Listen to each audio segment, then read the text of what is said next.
Le jour de mes 18 ans, j'ai discrètement transféré chaque dollar de mon héritage dans une fiducie irrévocable. Dieu merci, je l'ai fait, car le lendemain matin, maman a souri et a dit « Nous devons parler de cet argent ». Mon sang s'est glacé. Il y a deux sortes de filles silencieuses dans chaque foyer. Celles dont le silence est obéissance et celles dont le silence est mémoire. Les parents, en règle générale, ne peuvent pas les distinguer. Pas avant un matin où un dossier est glissé sur une table et que la fille lève les yeux et que la mère comprend avec une clarté soudaine et terrible quel genre de fille elle a élevé. Je m'appelle Queen Everett. Je venais d'avoir 18 ans et à 9h03 le lendemain matin, ma mère glissait une chemise cartonnée sur notre table de cuisine comme si c'était le petit déjeuner. Elle a souri. Elle a dit « Chérie, nous devons parler de cet argent ». Mon sang s'est glacé. Elle n'avait aucune idée que je savais déjà. Avant de vous emmener dans cette cuisine, cliquez sur j'aime et abonnez-vous. Cela aide plus que vous ne le savez. Laissez votre ville et leur local dans les commentaires. Je lis tout le monde. Laissez-moi vous ramener en octobre. 6 mois avant ce matin, ma famille a découvert quelle fille elle avait élevée. C'était un mardi d'octobre, le genre de journée où la lumière du porche s'allume dès 17h. Je nettoyais ma chambre. Le vieux coffre en cèdre de mon grand-père était posé sur mon étagère. Il me l'avait donné pour mon 17e anniversaire, le dernier cadeau qu'il m'ait remis en personne. Je ne l'avais pas ouvert depuis des mois. Les charnières ont chuchoté quand j'ai soulevé le couvercle. À l'intérieur, une feuille d'érable pressée de la cour derrière la ferme. Une photo de lui et de ma grand-mère à leur anniversaire, et une enveloppe blanche scellée, lourde, avec son écriture régulière sur le devant, à n'ouvrir que si quelque chose ne vous semble pas normal avec votre mère avant votre 18e anniversaire. Appelez David Caldwell immédiatement. Je me suis assise sur le bord de mon lit. Je ne l'ai pas ouverte. Pas encore. Je l'ai tenue. Je l'ai retournée. J'ai fixé son écriture jusqu'à ce qu'elle devienne floue. Grand-père était mort il y a 1 an et demi, et il avait su. Il en avait assez su pour glisser un avertissement dans un coffre en cèdre et prier que je le trouve. En bas, j'ai entendu des papiers. Le froissement lent et prudent de documents brassés, pliés. La voix de ma mère, basse. La voix de Marc, encore plus basse. Je n'ai pas entendu les mots. Je n'en avais pas besoin. J'ai remis l'enveloppe dans le coffre. J'ai refermé le couvercle. Je suis descendu me verser un verre d'eau. Je n'ai rien dit à propos de la lumière allumée dans la cuisine à 22h30, alors que ma mère était censée être au lit. Avec le recul, cette enveloppe a été la première fois que quelqu'un me tendait une arme. Je ne l'avais simplement pas encore reconnue. Je n'ai pas ouvert la lettre cette nuit-là. J'aurais dû. Mon père est mort quand j'avais 10 ans. Il s'appelait Gregory Everett. Il conduisait un Ford Ranger argenté. Et un matin de novembre 2018, il n'est pas rentré d'une livraison sur la route 30. Il y avait du brouillard. Il y avait un semi-remorque. Il y avait un policier à notre porte, son chapeau à la main. Ma mère a pleuré pendant exactement 1 semaine. Puis elle a commencé à chercher une nouvelle maison, pour une nouvelle cuisine. Elle s'est remariée en 2020. Marc Hollis, entrepreneur, gros camion, grand rire. Une fille de son premier mariage nommée Skyler, 2 ans plus jeune que moi, qui a emménagé dans la chambre d'en face. J'ai appris 3 choses rapidement. Premièrement, ma mère punissait les larmes. Si je pleurais, elle appelait ça du drame. Elle soupirait. Elle allait sur le porche avec son vin. Deuxièmement, ma mère punissait la joie. Si je riais trop fort, elle appelait ça faire son intéressante. Elle plissait les yeux. Elle disait, Queen, voix basse. 3. Le seul état sur était neutre, alors je suis devenue neutre. Je suis devenue silencieuse. À 12 ans, j'avais cessé de montrer mes sentiments autour d'elle. Je les gardais pour le Porsche de grand-mère Margaret et les plants de tomates de grand-père Harold, et les pages de livres où d'autres personnes étaient autorisées à ressentir les choses à voix haute. Ma mère pensait que tranquille signifiait obéissante. Ce n'était pas le cas. Tranquille signifiait que je regardais. Tranquille signifiait que je me souvenais. Dans ma maison, les émotions étaient une monnaie. À 12 ans, j'avais cessé de dépenser les miennes. Ma mère appelait ça tranquille. Moi, je l'appelais de ne pas lui donner une arme. 8 ans plus tard, elle glisserait une chemise cartonnée sur une table de cuisine et découvrirait à quel point j'avais fait attention. Mais je m'avance. Le dîner chez les Hollis suivait un horaire. 18h30, Marc rentrait par le garage, retirait ses bottes dans la buanderie, l'odeur d'enduit à joint et d'habitacle de camion sur lui. Il laissait tomber ses clés sur le comptoir. Ford F350. Oh, des clés bruyantes. Il disait, encore un qui a planté où la cuisine de Konosoga avait de la moisissure derrière le placoplâtre où le gars des permis est un escroc. Ma mère lui versait son vin avant qu'il ne le demande. Skyler parlait. Elle parlait toujours. Ce soir-là, un dimanche de mars, elle avait reçu son email d'admission de Bucknell. Décision anticipée, 65 000 par an avant les livres. Marc a levé son verre. C'est ma fille. Ma mère a touché le poignet de Skyler. Nous trouverons le reste. Ne t'inquiète pas. Skyler m'a jeté un coup d'œil. Je coupais mon poulet. Je n'ai pas levé les yeux, j'ai dit calmement, j'ai reçu l'email de Penn State hier. Campus principal. Un silence. Ma mère a dit, c'est bien, chérie. Marc a grommelé. Il a pris une gorgée de vin. L'université est une arnaque. Le vrai argent est dans l'artisanat, mais bon. Il ne m'a pas regardé. Ma mère a souri, son sourire de comité de bienfaisance. Queen, nous parlerons de ton avenir. Plus près de ton anniversaire. Cette phrase encore. Plus près de ton anniversaire. Elle l'avait dit 3 fois en février, et déjà 2 fois en mars.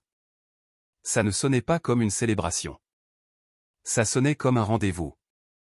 Marc a rempli son verre, il a ajouté, aussi décontracté que la météo, l'argent de la famille reste dans la famille, Queen. Pas dans le coffre-fort d'un avocat. Ma mère lui a lancé un regard. Rapide. Le genre qui dit tais-toi trop tôt. J'ai continué à couper mon poulet. Je faisais attention. Ma grand-mère Margaret est morte quand j'avais 14 ans. Cancer du sein. Elle l'a combattu 2 fois. La 2e fois, il a riposté plus fort.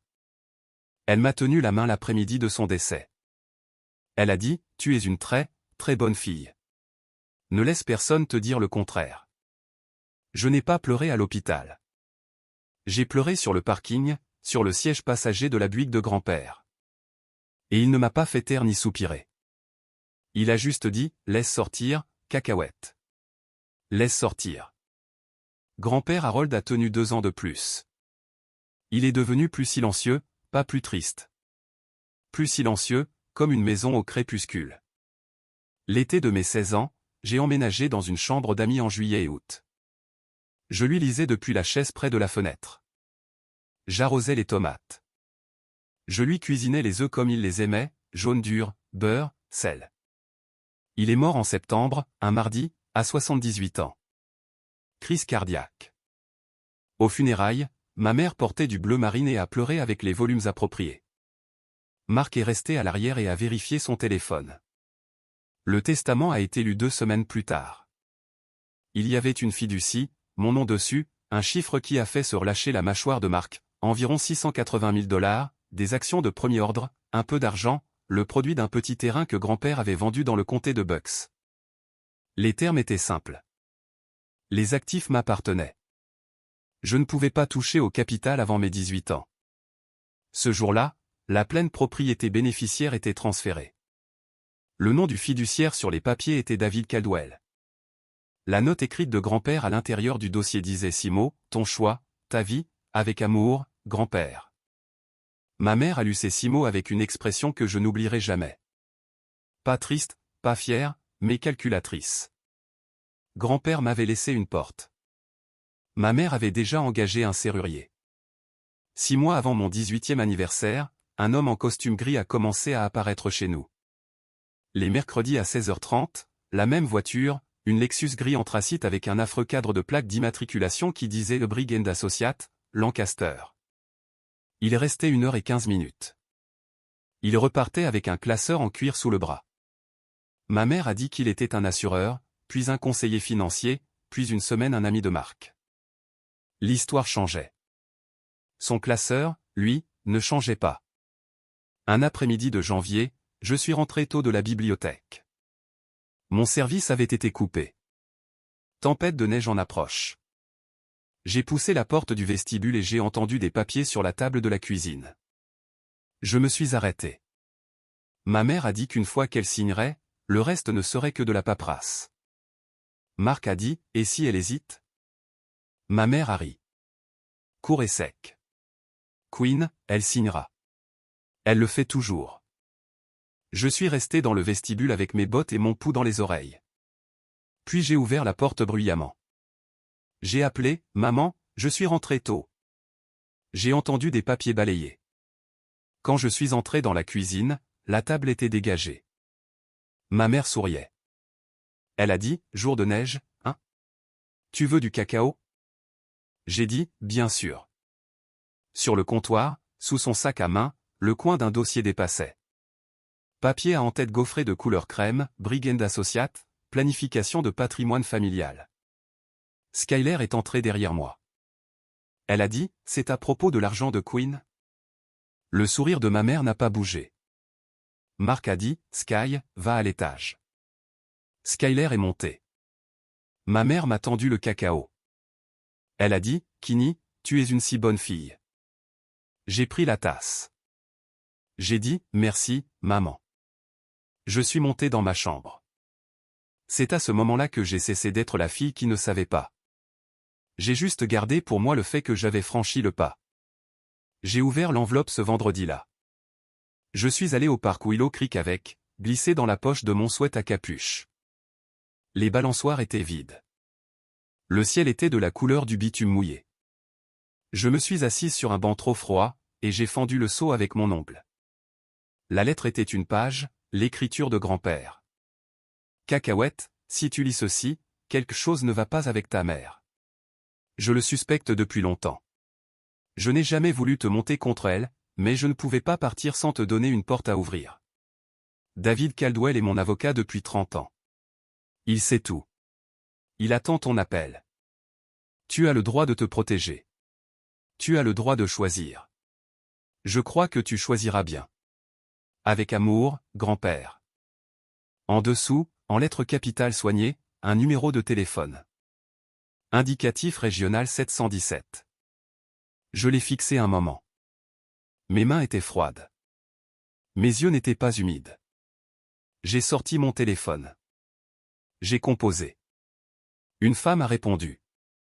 Caldwell droit successoral. C'est Paula. J'ai dit, bonjour, je m'appelle Queen Everett. Mon grand-père était Harold Everett. Il m'a dit d'appeler Monsieur Caldwell. Elle est restée silencieuse une demi-seconde. Elle a dit, un instant, ma chère. Un clic, puis un baryton chaleureux. Queen, c'est David Caldwell. J'attendais votre appel. Je n'ai pas pu parler un instant. Il a dit, votre grand-père et moi avons parlé de cette possibilité de nombreuses fois. Je suis heureux que vous ayez contacté. Pouvez-vous venir à Lancaster la semaine prochaine? Dites à votre mère que c'est une réunion d'aide universitaire. J'ai dit, oui, il a dit. Bien. Et Queen, ne change rien à la maison. Pas ton visage, pas ton emploi du temps, pas un mot. Pour la première fois depuis longtemps, quelqu'un croyait que je pouvais gérer la vérité. Le bureau de Caldwell était au 2e étage d'un immeuble en briques sur Prince Street, une lampe de banquier verte sur son bureau, une étagère de recueil de lois de Pennsylvanie, une plante qu'il n'arrosait clairement pas assez. Il s'est levé quand je suis entré. Environ 65 ans. Cheveux blancs, yeux bienveillants, un costume taillé il y a 3 administrations. Il a dit, asseyez-vous, s'il vous plaît, du thé? J'ai dit, de l'eau. Il m'a tout expliqué lentement. Il a utilisé des mots simples. Il a écrit des termes sur un bloc-notes juridique pour que je puisse les voir. Intérêt bénéficiaire d'une fiducie, devoir fiduciaire, clause de dessaisissement, irrévocable. Il a dit, à minuit le jour de votre 18e anniversaire, Queen, les actifs que votre grand-père vous a laissés vous appartiennent légalement. Vous avez des options. Vous pouvez conserver la fiducie actuelle. Vous pouvez la dissoudre. Ou vous pouvez tout transférer dans une nouvelle structure que vous concevez aujourd'hui. J'ai dit, Que recommandez-vous? Il a dit, une nouvelle fiducie irrévocable, un fiduciaire d'entreprise professionnelle. Je travaille avec Midland Trust Service. Vous êtes la seule bénéficiaire. Les distributions couvrent l'éducation, le logement, les frais médicaux. Votre mère, Mark Hollis et Skyler Hollis sont exclus en tant que bénéficiaires et fiduciaires de manière permanente. J'ai dit, irrévocable signifie quoi? Il a dit, une fois que vous avez signé, même vous ne pouvez pas l'annuler. C'est le but. Cela vous protège des pressions extérieures, y compris les vôtres dans un moment de faiblesse. J'ai réfléchi à cela. J'ai pensé à la main de ma mère sur mon poignet, à son sourire, à son au plus près de ton anniversaire. J'ai dit, d'accord. Il a hoché la tête. Il a regardé son bloc-notes, puis a levé les yeux. Il a dit, Queen, avant d'aller plus loin, il y a quelque chose que je dois vous dire à propos de l'avocat de votre mère. La plante dans le coin était en train de mourir. La lampe de banquier bourdonnait. À l'extérieur, un camion UPS a freiné sur le trottoir. J'ai dit, dites-moi. Caldwell a croisé les mains. Il a dit, votre mère travaille avec un homme nommé Lance Brigg. Brigg est un avocat spécialisé en succession locale. Il a été réprimandé 2 fois par l'Ordre des avocats de l'État. Il se spécialise dans ce que ma profession appelle poliment la planification familiale agressive. J'ai dit, c'est-à-dire? Il a dit, c'est-à-dire qu'il rédigera des documents que la plupart d'entre nous refuseraient. Il a ouvert un dossier sur son bureau. Il l'a glissé à moitié vers moi. Je pouvais voir la première page à l'envers. Accord d'unification financière de la famille Everett. Mon nom légal complet dans le sous-titre. Queen Mary Everett. Il a dit, une parajuriste du cabinet Brigg est partie pour un autre cabinet il y a 2 semaines. Elle nous a envoyé des brouillons qui la préoccupaient. Elle n'était pas la seule à être préoccupée. J'ai dit, qu'est-ce que ça fait? Il a dit, cela ferait de vous une cofiduciaire avec votre mère. Cela lui accorderait une procuration financière durable et cela attribuerait une partie significative de votre intérêt bénéficiaire à une société holding, quelque chose appelé Hollis Everett Holdings LLC. Il m'a laissé lire. La ligne de signature était datée du 28 février, 2 mois avant mon anniversaire, alors que j'avais encore 17 ans. J'ai levé les yeux. J'ai dit, je serais encore mineur. Il a dit, correct. La signature de votre mère en tant que votre tutrice aurait été requise aux côtés de la vôtre. C'est leur plan. Vous faire signer sous l'autorité maternelle avant que la fiducie ne soit libérée, pendant que vous avez encore besoin de sa signature pour respirer au sens légal. J'ai posé le dossier soigneusement. Mes mains étaient fermes. Mes mains m'ont surprise. J'ai dit, 4 mois. Il a dit, je suis désolé, Queen. 4 mois que nous savons. 4 mois à lui servir du café pendant qu'elle construisait une cage. J'ai dit, construisons la mienne. Je suis rentré de Lancaster à la limite de vitesse, les mains à 10h et 2h. Je suis entré à 17h30. Ma mère était au fourneau, remuant quelque chose qui sentait sa tourte au poulet du dimanche. Mon plat préféré depuis mes 6 ans. Elle s'est tournée. Elle a souri. Elle a dit, comment s'est passée la réunion universitaire? J'ai dit, bien. Même très bien. Elle m'a donné des papiers d'aide à examiner. Oh, c'est merveilleux. Viens t'asseoir. Je me suis assise à l'îlot de cuisine. Elle a posé une assiette devant moi sans demander. 2 cuillères de tourte, une branche de persil, sa présentation digne d'un repas paroissial. Elle a dit, Kini, je pensais à ton anniversaire. J'ai gardé un visage impassible. J'ai dit, oh, oui. Elle a dit, pour tes 18 ans, nous devrions faire quelque chose en famille, un petit déjeuner spécial, juste nous, des crêpes, tes préférés. J'ai dit, ça a l'air sympa, maman. Elle a dit. Et peut-être que nous parlerons de choses d'adultes. Tu es une femme maintenant. La voix de Mark est arrivée du salon, par-dessus la télévision. Il a dit sans tourner la tête, ouais, des trucs d'adultes. Skyler est entrée dans la cuisine. Elle a pris une assiette. Elle a dit, quel truc d'adulte? Ma mère a dit gaiement, rien, chérie. Juste la planification familiale. Skyler a levé les yeux au ciel. Elle a dit, ça a l'air ennuyeux. Ma mère a dit, ça le sera. J'ai pris une bouchée de tourte. Elle avait le goût qu'elle a toujours eu. Beurre, poivre, thym, mon enfant sur une fourchette. J'ai dit, les crêpes ont l'air super, maman. J'ai même souri. Caldwell m'avait dit, ne change rien. Pas ton visage, pas ton emploi du temps, pas un mot. Je n'ai rien changé. J'étais la fille silencieuse qu'elle pensait que j'étais. Il se trouvait juste que j'étais aussi la fille qui avait un avocat. Nous nous sommes rencontrés 2 fois de plus avant mon anniversaire. Toujours une histoire de couverture, une visite universitaire, un rendez-vous d'aide financière, un voyage de recherche à la bibliothèque. Caldwell était patient. Il avait une façon de parler de l'argent qui le faisait ressembler à de la plomberie, pas à de la magie, pas à de la moralité, juste des tuyaux et des vannes. Nous avons nommé la nouvelle fiducie ensemble. Il a dit, la plupart des gens nomment les fiducies d'après eux-mêmes. Comment voulez-vous l'appeler? J'ai dit, la fiducie Margaret. Il l'a écrit. Il n'a pas demandé pourquoi. Nous avons construit la chose pièce par pièce. Fiduciaire d'entreprise, Midland Trust Service, un cabinet basé à Harrisburg avec un dossier impeccable de 40 ans. Bénéficiaire, Queen Mary Everett et ses descendants biologiques directs, s'il y en a, à perpétuité, exclus à jamais du statut de bénéficiaire ou de fiduciaire, Caroline Everett Hollis, Mark Hollis, Skyler Hollis, et toute entité dans laquelle l'un des 3 détenait des capitaux propres. Distributions autorisées pour les frais de scolarité, le logement raisonnable, les frais médicaux, les dépenses de subsistance d'urgence, distribution discrétionnaire soumise à l'examen du fiduciaire, clause de dessaisissement, aucun créancier ne pouvait saisir. Personne ne pouvait me forcer à un retrait forfaitaire pour le compte d'autrui. Irrévocable, aucun amendement, aucune résiliation, aucune annulation. Caldwell a dit, vous comprenez que cela vous protège d'eux. Cela vous protège également de vous-même. Dans un moment de faiblesse, dans 5 ans, si votre mère pleure les bonnes larmes, vous ne pourrez pas annuler cela. C'est délibéré. J'ai dit, je sais. Il a dit, bien. Beaucoup de jeunes de 18 ans ne le comprennent pas.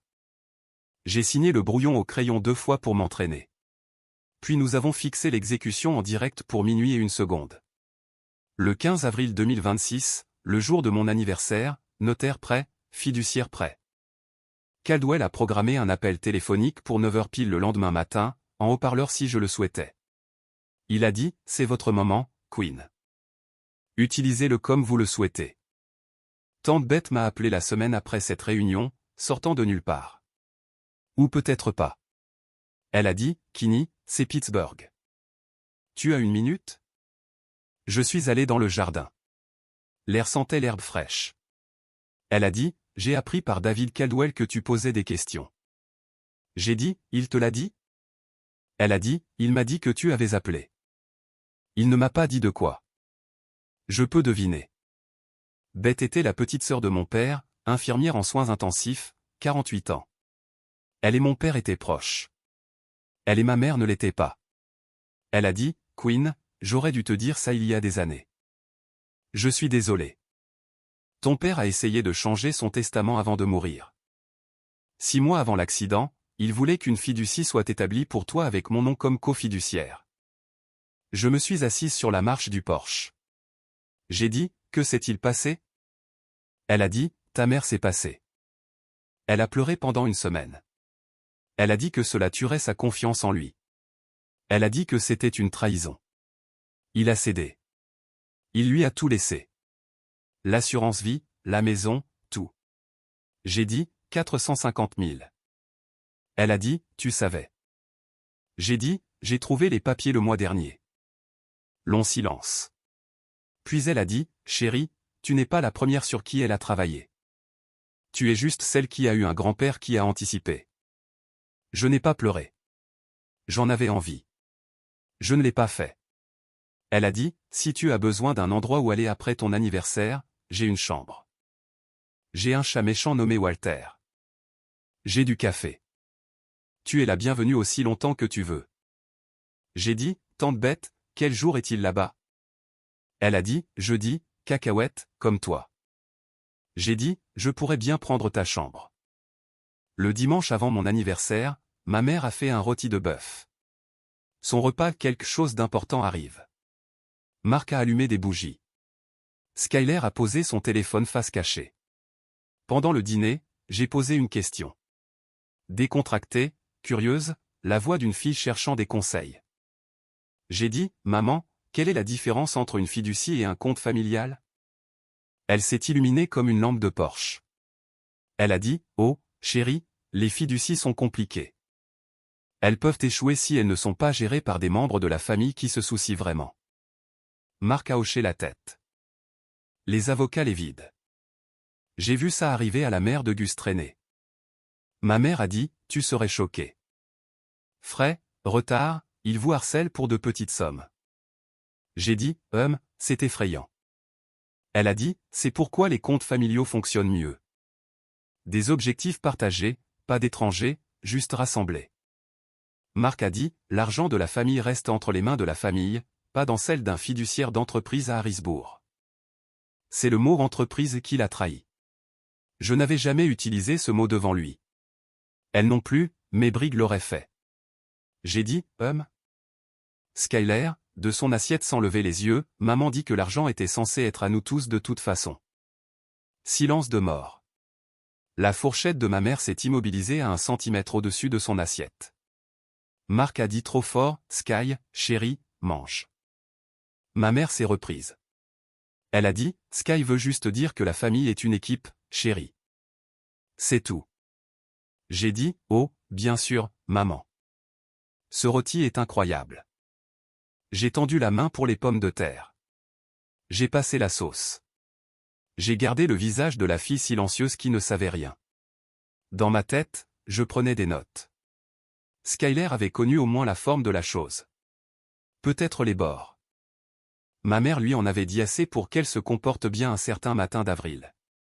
4 jours maintenant. Je comptais. 2 jours avant mon anniversaire, ma mère a annoncé un dîner de célébration anticipé au Willow Creek Country Club. Je n'avais pas donné mon accord. 15 personnes, le pasteur et sa femme, le partenaire commercial de Marc, Ron, 2 voisins, la coprésidente du cercle de femmes de ma mère, Donna. Skyler dans une robe rose, Marc dans un blazer bleu marine qui tirait sur ses épaules. La salle privée du club avait du papier peint vert et un lustre de la taille d'une petite voiture. Les serveurs portaient des gants blancs qui me rendaient triste pour leurs poignets. Ma mère s'est levée pendant le dessert. Elle a tapoté son verre de vin avec un couteau à beurre. Elle a dit, je voudrais proposer un toast à ma courageuse fille qui prendra de si bonnes décisions demain. 15 personnes ont levé 15 verres. J'ai levé le mien. J'ai souri. J'ai dit, merci, maman. Marc a croisé mon regard de l'autre côté de la table. Il a penché son verre de vin vers moi. Il a murmuré, grande journée. J'ai souri en retour. 3 tables plus loin, à une table pour une personne, un homme en blazer bleu marine mangeait une salade César. La cinquantaine, les cheveux clairsemés, une bague avec une pierre trop grosse pour son doigt, une mallette en cuir appuyée contre sa chaise. Il a levé les yeux. Il a regardé Marc. Il a fait un petit signe de tête professionnelle. Marc a hoché la tête en retour. Je ne connaissais pas encore le visage de l'homme, mais je connaissais la mallette. Je connaissais la posture d'un homme qui facturait à l'heure et s'attendait à ce que sa facture soit payée en espèces. Lance Briggs était déjà à mon dîner d'anniversaire. Un jour en avance, il attendait. Le pasteur Lowry a levé son verre et a dit quelque chose de gentil à propos de mon défunt grand-père. J'ai souri et je l'ai remercié. Grand-père avait dit, ton choix, ta vie. J'ai levé mon verre vers toute la salle. J'ai bu le vin. 15 avril 2026, 23h47. La porte de ma chambre était verrouillée. Mon ordinateur portable était ouvert. 3 crayons taillés reposaient sur mon bureau, dont je n'avais pas eu besoin. Je portais un pyjama, au gris, pantalon à carreaux, pantoufles.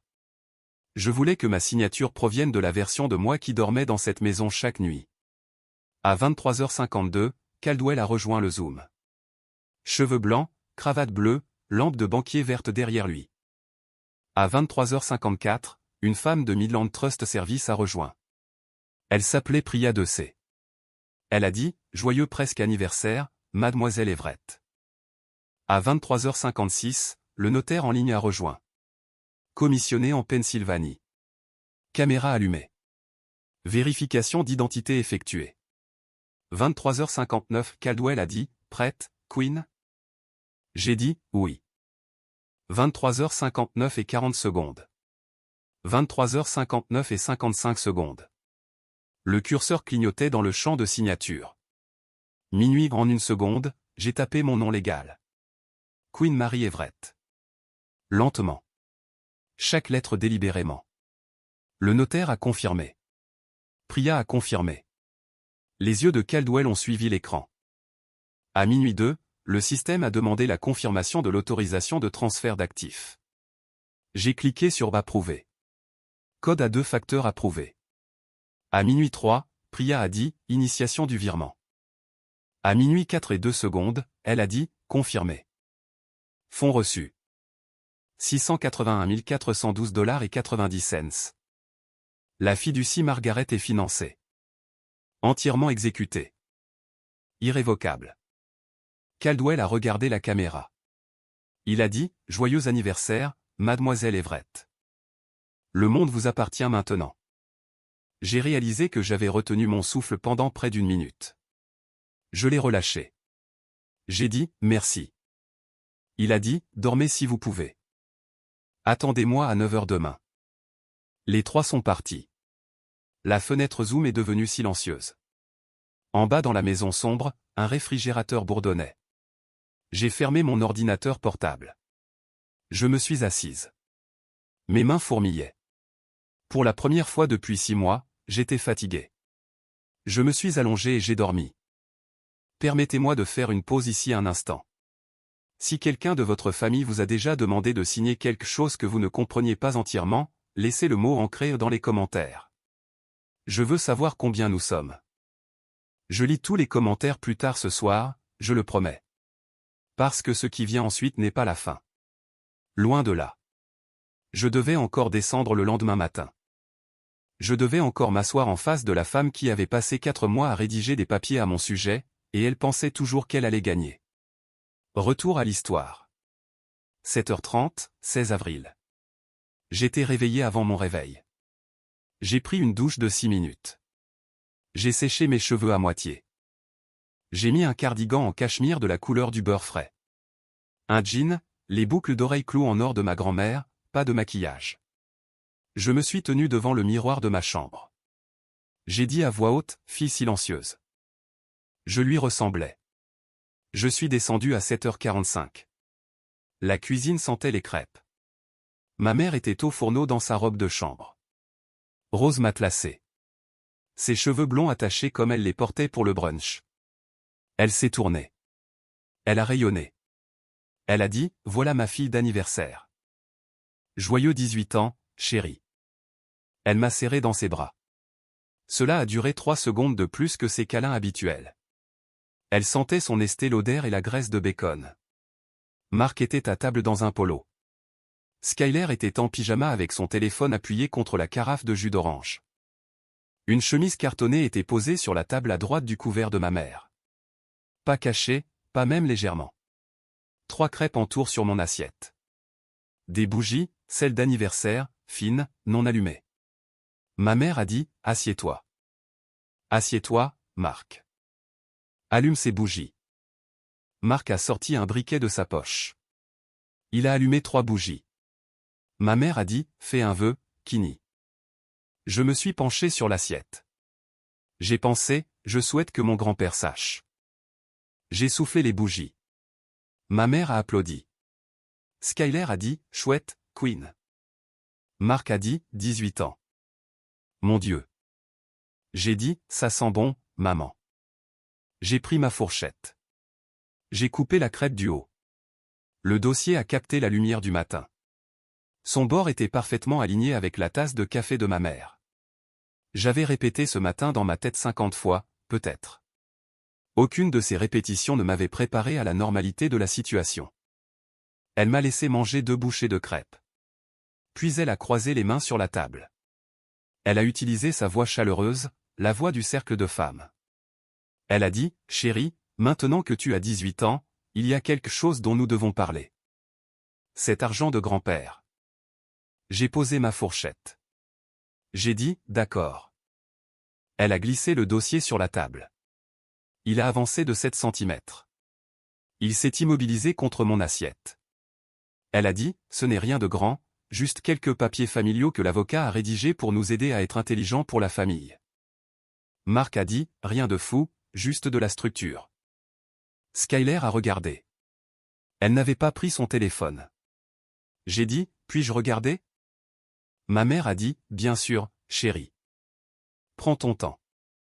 J'ai ouvert le dossier. La page de couverture disait « Accord d'unification financière de la famille Everett ». Queen Mary Everett, mandante. En dessous, plus petit, Caroline Everett Hollis, cofiduciaire successeur. Mark J. Hollis, mandataire.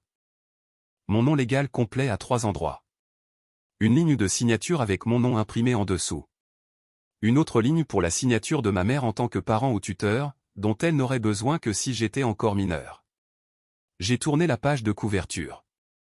Page 2, procuration financière durable accordée à Caroline Everett Hollis. Page 5, attribution d'une partie de l'intérêt bénéficiaire à Hollis Everett Holdings LLC. Page 7, désignation de cofiduciaire. Page 9, reconnaissance des priorités financières familiales, y compris l'aide aux frais de scolarité pour Skyler Ann Hollis. Mon sang s'est glacé. J'avais la preuve sous les yeux. J'ai gardé un visage impassible. Je me suis tourné vers le pied de page de la première page. Généré le 14 décembre 2025, il y a 4 mois. Ma mère a dit, toujours souriante, c'est plus simple qu'il n'y paraît. Juste quelques signatures et nous pourrons passer à ton anniversaire. J'ai dit, j'aimerais le lire d'abord. J'ai lu chaque page, sans survoler, en lisant. J'ai tourné chaque feuille à 2 mains. J'ai suivi chaque paragraphe avec mon index. J'ai murmuré les mots plus difficiles. Au bout de 2 minutes, le sourire joyeux de ma mère a commencé à se fissurer aux commissures. Au bout de 4 minutes, elle a tapoté sa tasse de café 2 fois. Vite. À 5 minutes, Marc a dit, Queen, chérie, tu n'as pas besoin de lire chaque ligne. J'ai dit, j'aime comprendre ce que je signe. Marc a dit, ce n'est que de la structure. Mon avocat est en attente pour notarier cela ce matin. J'ai dit, Marc, tu viens de dire mon avocat. Il a dit, quoi? J'ai dit, il y a 1 minute, tu as dit l'avocat de Marc. Maintenant c'est de mon avocat. Un silence. Le téléphone de Skyler était toujours posé face cachée. Elle n'y avait pas touché. Je me suis tourné vers la page 5. J'ai tapé sur le paragraphe. J'ai dit, maman, cette ligne dit, une partie de l'intérêt bénéficiaire est attribuée à Hollis Everett Holdings LLC. Qu'est-ce que Hollis Everett Holdings? Ma mère a cligné des yeux. Elle a dit, oh, une entité familiale à des fins fiscales. Ce n'est pas vraiment une entité. J'ai dit, quand a-t-elle été formée? Elle a dit, je ne me souviens pas exactement. Marc a coupé, Queen, arrête. Ce n'est que de la paperasse. Signe les pages autocollantes. Mange tes crêpes. Je l'ai regardé, calme, stable. J'ai dit, Marc, depuis combien de temps connaissez-vous Lance Briggs? Le nom a fait son effet. La mâchoire de Marc a fait un léger mouvement, mais je l'ai vu. Ma mère a dit trop vite, chérie, nous ne t'avons même pas encore dit le nom de l'avocat.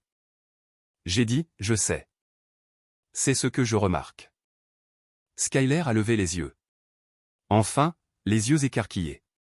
Marc a dit, Queen, j'ai dit, 1 seconde de plus. Je veux vérifier le pied de page de la dernière page. Je me suis tourné vers la page 11. Le pied de page disait, généré le 14 décembre 2025. Document Briggs & Associates V4.3. 4 mois, 4 versions. J'ai refermé le dossier soigneusement. J'ai dit, maman, ce document a été généré il y a 4 mois. Elle a dit, chérie, les avocats gardent de vieux modèles. J'ai dit, les modèles ne mettent pas le 2e prénom d'une personne. J'ai feuilleté jusqu'à la page 1. J'ai pointé mon 2e prénom, Queen Mary Everett. J'ai dit, ceci est le mien. Ceci est seulement le mien. Il y a 4 mois. La bouche de ma mère s'est ouverte, puis refermée, puis rouverte. Elle a dit, nous planifions ton avenir depuis des mois. C'est tout. C'est juste de la bonne éducation parentale, chérie. Marc a dit, Queen, signe les pages. Sa voix n'était plus chaleureuse. J'ai dit, Marc, le nom de votre avocat est sur le papier à en tête. Brigg & Associates, Lancaster. J'ai croisé votre avocat au country club lundi soir. Blazer bleu marine, salade César. Skyler a inspiré rapidement, pas expiré. Marc a dit, Queen, ne fais pas la maligne. J'ai dit, je ne fais pas la maligne. Je lis. Ma mère a réessayé, plus doucement, d'une voix blessée. Elle a dit, Kenny, chérie, c'est pour ta protection. Tu ne comprends pas comment fonctionnent les impôts. Tu ne comprends pas ce qui se passe quand quelqu'un de ton âge hérite de beaucoup d'argent. Il y a des requins là-dehors. J'ai dit, maman, je n'ai pas dit non. J'ai dit que je voulais comprendre. Elle a dit, il n'y a rien à comprendre. C'est juste, c'est la famille. Signe. J'ai dit, avant de signer quoi que ce soit, j'aimerais avoir notre avocat de famille en ligne juste pour qu'il m'explique. J'ai dit le mot notre doucement. C'est le mot qui a brisé son visage. Son sourire s'est figé, ses yeux ont clignoté. Panique rapide. Elle a dit, nous n'avons pas besoin de Caldwell pour ça. Mon avocat peut expliquer tout ça très bien. J'ai attendu. J'ai laissé le silence agir. J'ai dit, maman. J'ai dit, je ne t'ai jamais dit qui était notre avocat de famille. La cuisine est devenue silencieuse comme les cuisines le font quand le réfrigérateur s'arrête et que personne n'a parlé pendant 1 minute. J'ai regardé la bouche de ma mère. Elle l'a ouverte, fermée, ouverte. Elle a dit, Kenny, grand-père l'a mentionné il y a des années. J'ai dû m'en souvenir. J'ai dit, grand-père est mort il y a 18 mois. Je n'ai jamais prononcé son nom dans cette maison. Marc a dit, Queen, arrête. Skyler, très doucement depuis sa chaise, attends, qui est Caldwell? Marc a claqué, Sky, pas maintenant. Skyler s'est recroquevillé. Ma mère a essayé de serrer le bord de la table. Ses jointures étaient blanches. Elle a dit, j'ai demandé autour de moi quand grand-père est mort à propos de sa succession. C'est tout. Ce n'est rien de sinistre. J'ai dit, maman, quand as-tu demandé autour de toi? Elle n'a pas répondu. J'ai dit, était-ce à peu près au moment où toi et Marc avez commencé à rencontrer Lance Brigg? Elle a dit, Queen, s'il te plaît. Marc a dit, toi petite, il s'est rattrapé. Son visage était rouge. Une veine pulsait à sa tempe. Il a dit, tu te crois maligne? Tu penses savoir ce qui est le mieux? J'ai dit, je ne me crois pas maligne, Marc. Je pense que j'ai été silencieuse pendant longtemps. Et les gens ont confondu cela avec autre chose. Skyler, très petite, maman, qu'est-ce qui se passe? Ma mère a dit, rien ne se passe, chérie. Queen est difficile. J'ai dit, je suis prudente. Mon téléphone, posé face vers le haut à côté de mon assiette, a vibré. Les trois l'ont regardé. L'écran s'est allumé. Le nom à l'écran disait David Caldwell, avocat. L'heure à l'écran disait 9h03. Le visage de ma mère a perdu la dernière de ses couleurs. J'ai pris le téléphone. Je l'ai regardé. J'ai regardé Marc. J'ai regardé Skyler. J'ai dit, ça vous dérange si je le mets en haut-parleur? Marc s'est à moitié levé. Il a dit, ne réponds pas à ça. J'ai dit, je pense que je le ferai. Ma mère a dit, Queen, Kenny, attends. Marc a dit plus fort, Queen, assieds-toi. J'étais déjà assise. Je l'ai dit. J'ai dit, je suis assise, Marc. Je l'ai regardé comme j'avais regardé la glace sur l'allée chaque janvier de ma vie, soigneusement, sans sentiment. J'ai dit, c'est notre avocat de famille. Il a représenté grand-père pendant 30 ans. Il a appelé pour me souhaiter un joyeux anniversaire. Je pense qu'il a le droit d'être entendu dans cette maison. Ma mère a dit, c'est une affaire de famille privée, Queen. J'ai dit, tu as invité tout un country club à écouter ton toast il y a 2 soirs, maman. Elle n'a pas eu de réponse à cela. J'ai appuyé sur le bouton vert. J'ai appuyé sur l'icône du haut-parleur. J'ai posé le téléphone sur la table, face vers le haut, entre le dossier et le sirop d'érable. J'ai dit, Monsieur Caldwell, vous êtes en haut-parleur. Je suis à la table de la cuisine avec ma mère, Marc Hollis et ma sœur, Skyler. Sa voix a rempli la cuisine, calme, basse, la voix d'un homme qui avait fait exactement la même chose dans de nombreuses cuisines auparavant et savait exactement comment le faire dans la mienne. Il a dit « Bonjour, Queen. Joyeux anniversaire. J'espère que je n'interromps pas le petit déjeuner. » J'ai dit « Non. Nous commencions juste une conversation sur l'argent. » Il a dit « Je vois. Bon timing, alors. » Skyler fixait le téléphone. Mark fixait ma mère. Ma mère fixait la chemise cartonnée comme si elle l'avait mordue. Caldwell a dit « Je voulais vous confirmer formellement quelque chose, Queen, pour le compte rendu. » Il a fait une pause. J'ai entendu une page tourner dans son bureau. 400 mètres de rien. Il a dit « Êtes-vous prête ?» J'ai dit « Oui. » Caldwell a dit clairement et sans hâte « J'appelle pour confirmer que le transfert d'actifs dont nous avons discuté a été effectué avec succès à minuit 4 cette nuit. La fiducie Margaret est entièrement financée. Le fiduciaire est Midland Trust Service. La transaction est légalement irrévocable. Le son qui s'est produit dans la cuisine n'était pas un son. C'était l'opposé d'un son. La fourchette de ma mère est tombée sur son assiette. Un petit tintement net. Les mains de Mark, qui étaient à plat sur la table, se sont transformées en poings. Skyler a dit « Quoi ?» Caldwell a continué chaleureusement, comme s'il n'avait pas simplement mis le feu à une maison. Montant total financé, 681 412 $ et 90 cents. Frais de fiduciaire estimés à 0,6% par an. Votre première demande de distribution pour les frais de scolarité d'automne à Penn State est préapprouvée. Tout est en ordre. Mark a dit « Quelle fiducie ?» Sa voix est sortie étranglée. Caldwell a dit « La fiducie Margaret, Monsieur Hollis, nommée je crois d'après la défunte grand-mère de Queen, établie la nuit dernière. » Ma mère a dit « C'est Queen. » Tu n'as pas, j'ai dit « Maman, je l'ai fait. » Skyler a dit « Qu'est-ce que ça veut dire ?» Caldwell a dit « Cela signifie, Skyler, est-ce que c'est bien ça? Que les fonds que vos grands-parents ont laissés à Queen sont maintenant détenus par un fiduciaire d'entreprise. Ils ne peuvent être utilisés que pour le bénéfice de Queen. Ils ne peuvent être consultés par personne d'autre, jamais. » Mark s'est levé complètement. Il a dit, c'est Caldwell a dit agréablement, « Monsieur Hollis, s'il vous plaît, ne terminez pas cette phrase. Vous voudrez faire attention à ce qui est dit sur une ligne ouverte. » Mark ne s'est pas rassis. Il n'a pas non plus continué à parler. J'ai regardé le visage de ma mère passer par 4 expressions en 3 secondes.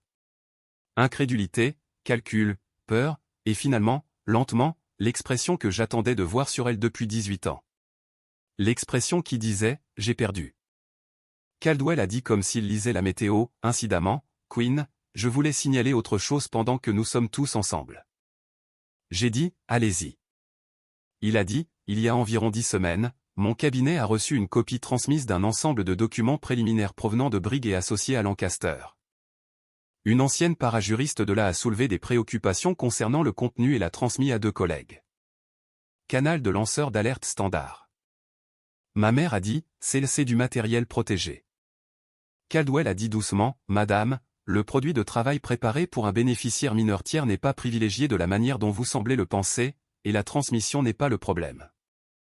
Le contenu l'est. Mark a dit, vous ne pouvez pas. Caldwell a dit, je peux, Monsieur Hollis. Je fais cela depuis longtemps. Il a laissé cela s'installer. J'ai regardé les mains de ma mère trembler. Juste ses mains. Son visage était figé. Caldwell a poursuivi, le document est intitulé « Accord d'unification financière de la famille Everett ». Il est adressé à ma cliente Queen avec une ligne de signature datée du 28 février de cette année. Cette date était 2 mois avant le 18e anniversaire de Queen, alors qu'elle était encore légalement mineure en Pennsylvanie. Il a fait une pause. « Queen, pouvez-vous décrire ce que vous tenez ?» J'ai dit, une chemise cartonnée. À l'intérieur, un document appelé « Accord d'unification financière de la famille Everett », 12 pages, généré le 14 décembre 2025, papier à en-tête Briggs & Associates, version 4.3. Caldwell a dit, oui, c'est ce document. Skyler a murmuré, oh mon Dieu. Mark a dit, c'est un coup monté.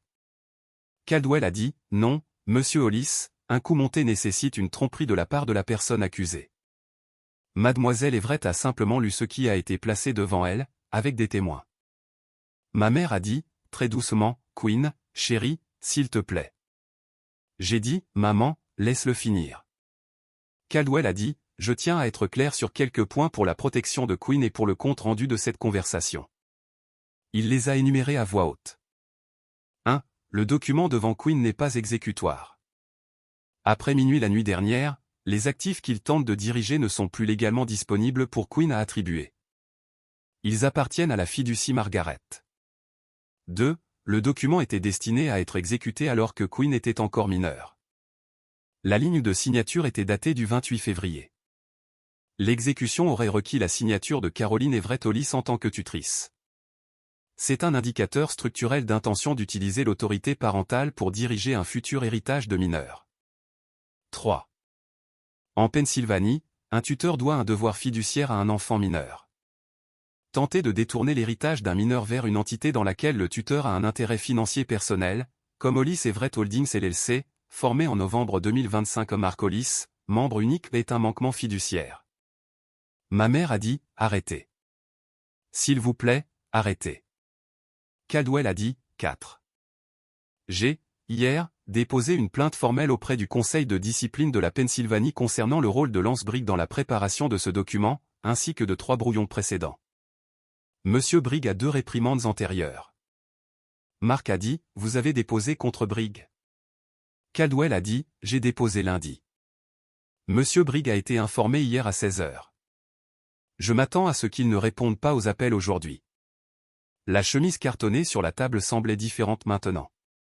Plus petite, plus triste, du papier mort. J'ai dit, maman, regarde-moi. Ses yeux se sont levés, lents, rouges. J'ai dit, savais-tu ce qu'il rédigeait? Elle a dit, Queen. J'ai dit, oui ou non. Elle a dit, oui, je savais. Skyler a fait un son que je ne l'avais jamais entendu faire. Mark a claqué sa paume à plat sur la table. La salière a sursauté. Skyler a sursauté. Il a dit, tu as fait tout ça dans notre dos? Je l'ai regardé. J'ai dit, Mark, je l'ai dit comme on le dirait à un chien dans une cuisine. J'ai dit, je l'ai fait devant un avocat agréé à minuit le jour de mes 18 ans, en pleine capacité légale. J'ai dit, vous avez fait le vôtre dans mon dos pendant 4 mois alors que j'avais encore 17 ans. Son visage était violet. Une veine à sa tempe s'est gonflée. Il a dit, nous t'avons élevé. J'ai dit, Mark, tu as emménagé quand j'avais 12 ans. Ce que tu as élevé, c'était la marque de Skyler, pas moi. Ma mère a tressailli. Skyler a fait un petit bruit.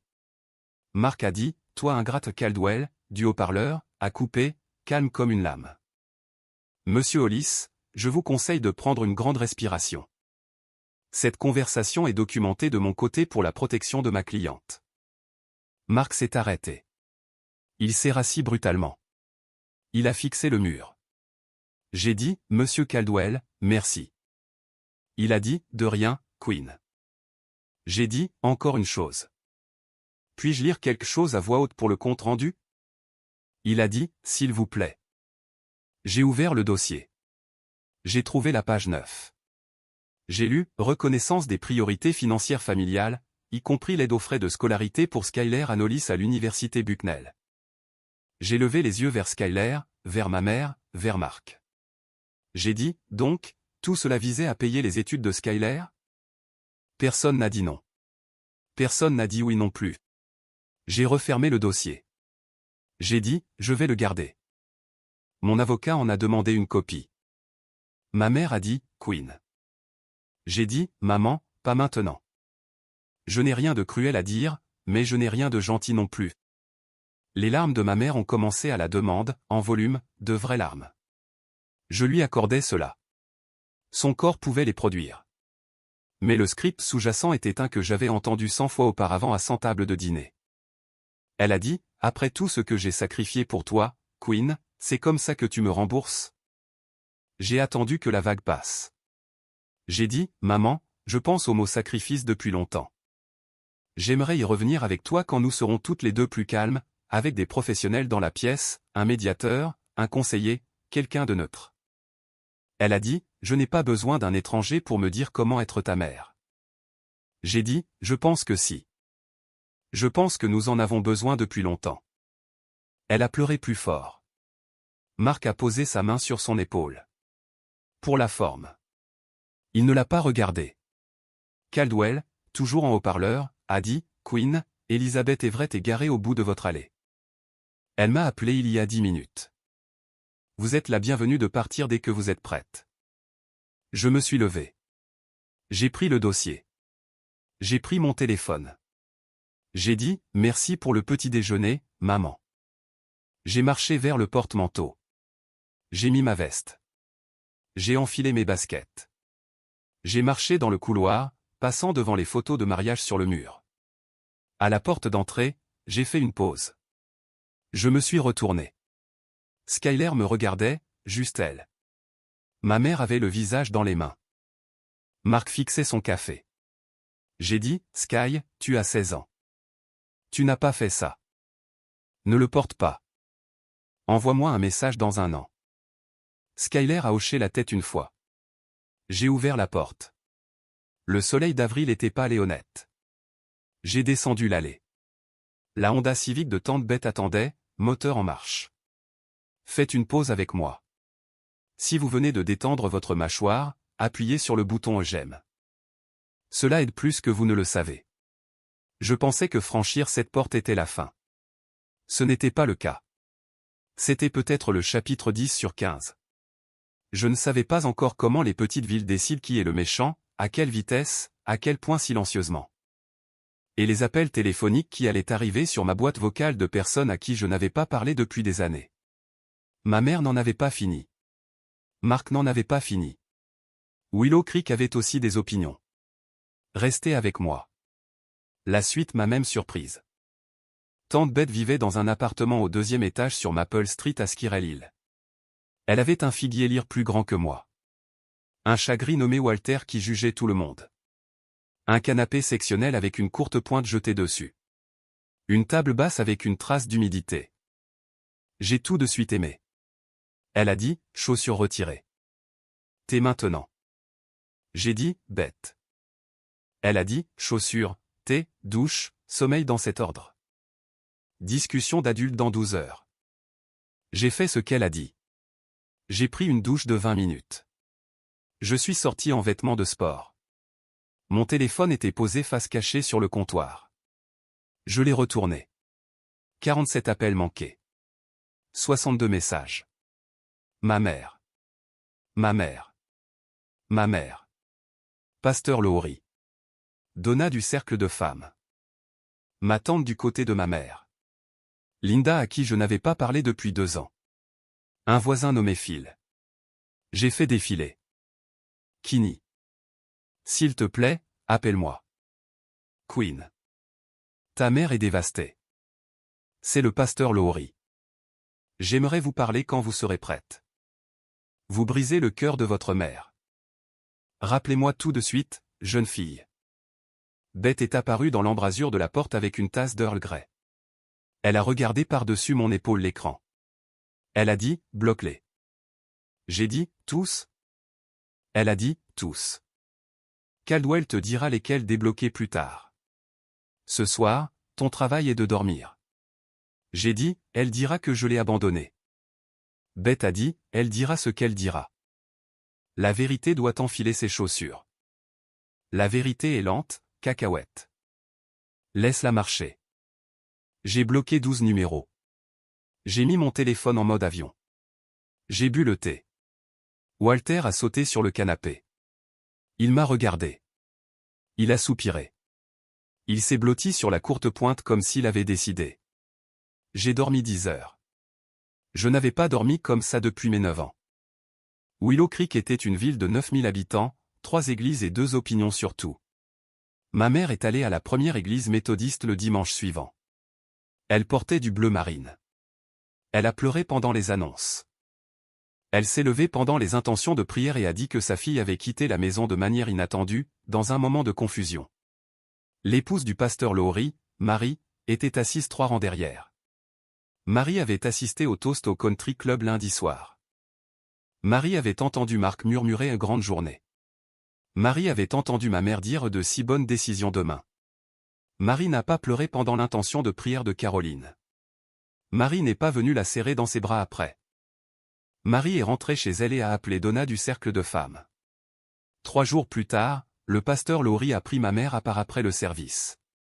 Il a utilisé une voix aimable. Il a dit, peut-être que le cercle avait besoin qu'elle prenne du recul, pour se concentrer sur sa famille, pour faire une introspection. Ma mère a dit, après tout ce que j'ai donné à cette église, le pasteur Laurie a dit, je sais, Caroline. Je sais. À l'école de Skyler, les enfants de l'équipe de natation avaient déjà vu une capture d'écran. Pas des documents, de quelque chose de plus simple. Un article que l'un d'eux a partagé dans une discussion de groupe. Titre, 30 fois où le favoritisme parental envers un enfant leur est retombé dessus. Quelqu'un a ajouté un emoji qui pleure de rire. Quelqu'un d'autre a ajouté une photo de la mère de Skyler à la dernière vente de pâtisserie. Skyler n'était pas la méchante à l'école, mais sa mère l'était.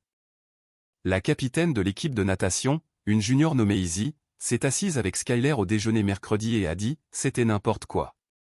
Quoi? Ils ont essayé. Ça va? Skyler a dit, je ne savais pas. Izzy a dit, oui, je te crois. C'était à Willow Creek.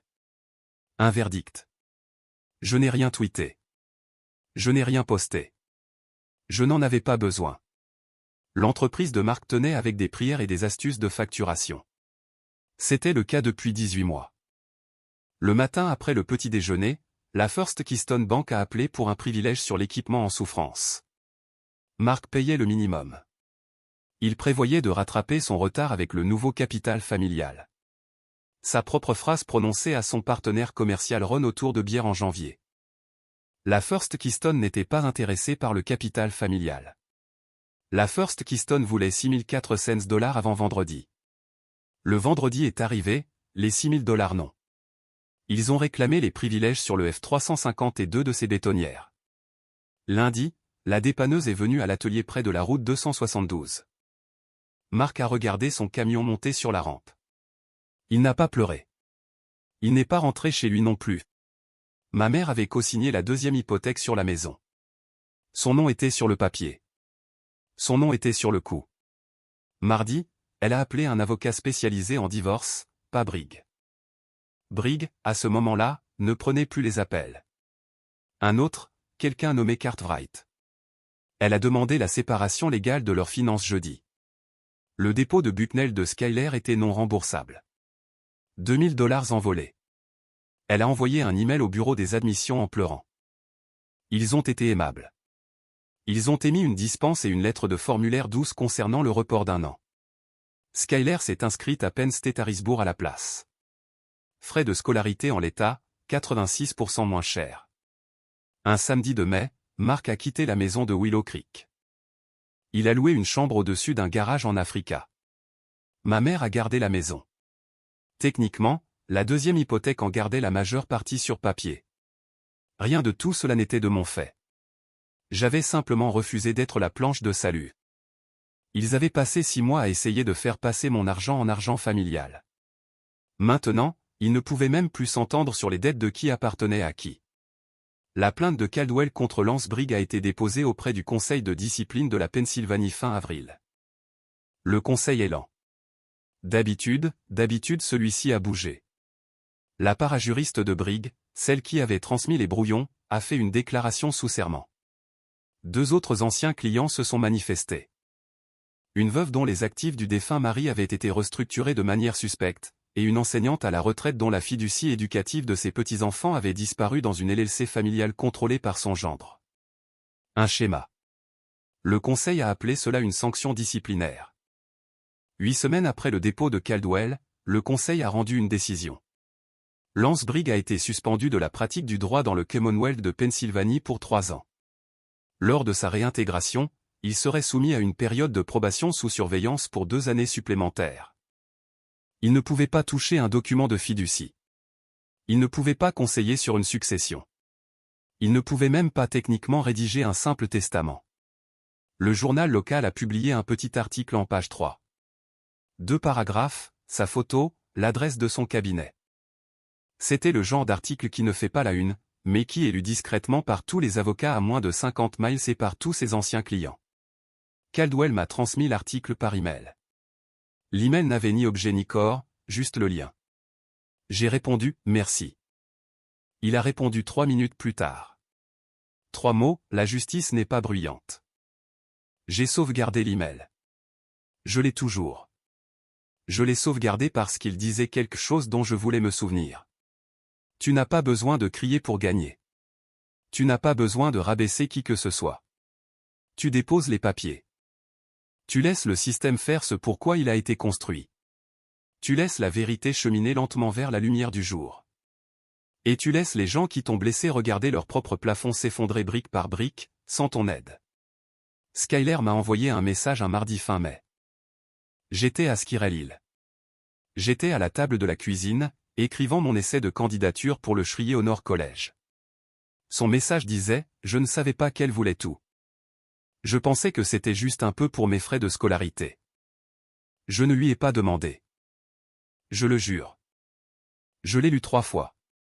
Je n'ai pas répondu immédiatement. Beth est passée, a vu mon visage, a dit « Skyler ». J'ai hoché la tête. Beth a dit « Prends ton temps ou non. C'est comme tu veux. » J'ai pris 3 jours. Vendredi soir, j'ai répondu « Sky, je sais. » Elle t'a dit ce qu'elle voulait que tu crois. La planification était la sienne, pas la tienne. Tu as 16 ans. Tu étais dans la cuisine, pas derrière les papiers. 3 points.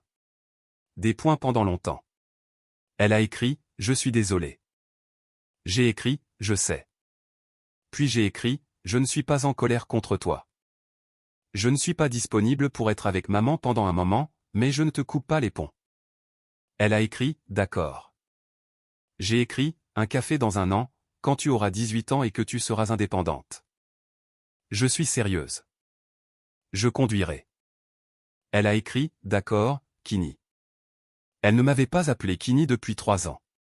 Pas depuis la mort de grand-père. J'ai posé le téléphone sur la table. J'ai regardé le figuier lire. Beth est entrée dans la pièce. Elle s'est assise en face de moi. Elle avait une tasse dans chaque main. Elle m'en a poussé une. Elle a dit « Comment va la petite ?» J'ai dit, effrayé, seule. Elle ira bien. Beth a dit « Tu n'es pas responsable de son bien-être. » J'ai dit « Je sais, mais je peux ouvrir une porte. » Beth a tapoté sa tasse contre la mienne. Earl Grey contre Earl Grey. Elle a dit « Ton père aurait aimé ça, ouvrir une porte. » J'ai dit « Oui, je pense que oui. » Où t'es arrivé? J'ai reçu mon dossier Penn State, l'affectation de colocataire, le plan d'étage, la brochure du plan de repas, une liste à puces de ce qu'il fallait apporter. Beth et moi avons chargé sa Civic un samedi matin, le coffre d'abord, puis la banquette arrière, une courte pointe, un sac de livres, une lampe de bureau qui avait appartenu à grand-père, le coffre en cèdre dans un étui rembourré. La lettre de grand-père était dans la boîte à gants, pliée, adoucie maintenant à force d'être tenue. Beth a conduit 200 miles. Nous avons écouté Linda Ronstadt. Nous nous sommes arrêtés dans un restaurant au bord de la route pour un sandwich au fromage grillé. State College était chaud et vert. Le dortoir sentait la nouvelle peinture et le pop-corn. Ma colocataire s'appelait Maya. Dominicaine américaine de Philadelphie. Rire sonore. Drap de lit à tournesol. Maya m'a serré dans ses bras moins d'une minute après notre rencontre. Elle a dit, « Tu vas adorer cet étage. Notre responsable résidente apporte des beignets. » J'ai dit, « Je suis Queen. Je viens du comté de Lancaster. » Elle a dit, « Je suis Maya. Je ne parle pas à ma mère non plus. » Solidarité. J'ai ri à voix haute. Vraiment fort. Beth a croisé mon regard de l'autre côté de la pièce et a souri. Nous avons déballé. Nous avons fait mon lit. Nous avons accroché la lampe de grand-père sur le bureau. Beth m'a emmené dîner dans un restaurant italien. Elle a payé. Elle a dit, la fiducie Margaret paie techniquement, mais je veux le reçu. J'ai dit, Beth. Elle a dit, Queen, tu ne m'as rien coûté. Tu m'as rendu quelqu'un qui ressemble à mon frère autour des yeux. C'est moi qui te dois. J'ai pleuré un peu. Puis j'ai mangé mes pâtes. Quand elle m'a ramené au dortoir, elle a posé sa main sur ma joue. Elle a dit, il serait fier de toi. Il a dit qu'il serait debout dans ma cuisine il y a 4 ans. Elle est partie en voiture. Je n'ai pas regardé en arrière vers la maison sur Maple Street. J'ai regardé en avant. Septembre fut un flou. J'ai suivi un cours d'introduction à la philosophie, un cours d'introduction au droit constitutionnel et un cours de mathématiques que j'abandonnerai discrètement à la 4e semaine. Maya et moi avons trouvé un rythme pour l'épicerie, un rythme pour la lessive, quelle salle à manger avait le meilleur bar à salade. J'ai rejoint un club de pré-droit. Je me suis assise à une longue table avec 8 autres étudiants de première année qui parlaient tous trop vite de contrat et voulaient être assistants de la Cour suprême. Je ne parlais pas trop vite. J'écoutais. 3 d'entre eux sont devenus de vrais amis. Ma mère n'a pas appelé pendant les 2 premiers mois. Le premier message est arrivé le 12 octobre. Il disait, « Es-tu en sécurité ?» Pas de ponctuation. Pas de point d'interrogation. Je l'ai lu 2 fois. Je n'ai pas répondu. Le second est arrivé 2 semaines plus tard. Il disait, « Tu me manques. » Je n'ai pas répondu à celui-là non plus. Beth m'appelait tous les dimanches. Nous parlions de Walter le chat, de l'emploi du temps de rotation de Beth, de ce que je lisais, de ce que mes cours m'apprenaient que ma famille n'avait pas. Un dimanche de novembre, Beth a dit, « Comment va ton cœur, cacahuète ?» J'ai dit, « Il est silencieux. » Elle a dit, « Bon silence ou mauvais silence ?» J'y ai réfléchi. J'ai dit, « Bon silence. » Le genre que je ne savais pas existait. Elle a dit, « C'est la paix, chérie. » J'ai dit, « La paix. » Je suis resté un moment avec ce mot. J'avais passé toute mon enfance à être silencieuse parce que les émotions étaient coûteuses, parce que le bruit était dangereux, parce que rire trop fort était une facture que ma mère finirait par encaisser. Dans ma chambre de dortoir, avec Maya qui fredonnait sous la douche et la neige qui commençait à frapper la fenêtre, j'ai compris pour la première fois que le silence pouvait aussi juste signifier le silence. Pas de menace, pas de pénalité, juste le son d'une vie que j'étais enfin autorisé à avoir. 15 avril 2027. Bibliothèque Paterno, 4e étage, siège près de la fenêtre. Le bureau que je préférais, près du radiateur, avec une vue sur le campus sous une légère couche de neige tardive. J'avais un examen de chimie organique le matin. J'avais fermé mon livre. J'avais fermé mes notes. À 23h58, j'ai ouvert mon ordinateur portable. Je me suis connecté à Midland Trust Service. Relevé trimestriel du 1er au 15 avril. La valeur de la fiducie Margaret, 729 448 $ et quelques centimes, en hausse de 7,2% d'une année sur l'autre. Distributions émises, frais de scolarité, logement, livres d'automne, une petite bourse pour les vêtements d'hiver. Prochain décaissement prévu, frais de scolarité d'automne, août. J'ai fait défiler jusqu'au pied de page du relevé. Les noms de mes grands-parents y figuraient en petits caractères italiques, Harold et Margaret Everett, créateurs du corpus. J'ai posé mes doigts sur l'écran brièvement, sur leur nom. À minuit 1, exactement un an après le moment où j'avais signé mon nom dans une chambre verrouillée à Willow Creek. J'ai fermé mon ordinateur portable. Je me suis assise dans la lumière de la fenêtre pendant 1 minute. Dehors, la neige tombait si lentement qu'elle semblait s'être arrêtée. J'ai pensé à grand-père et à ces 6 mots, ton choix, ta vie. J'ai pensé à ma mère. J'espérais, en fait, qu'elle allait bien. Pas de manière sentimentale. Comme on espère qu'un inconnu aux infos va bien. J'ai pensé à Skyler et au message qu'elle m'avait envoyé ce matin-là. Une photo de sa première chambre de dortoir à Penn State Harrisburg, prise 2 semaines après son propre 18e anniversaire. Elle avait écrit, « Un café en mai ?» J'avais répondu, « Oui, je conduirai. » J'ai rassemblé mes affaires. J'ai marché jusqu'à l'ascenseur. Je suis descendu seul. Dehors, dans la nuit froide et claire d'avril, j'ai levé le visage vers la neige. J'ai expiré. Je suis rentré chez moi.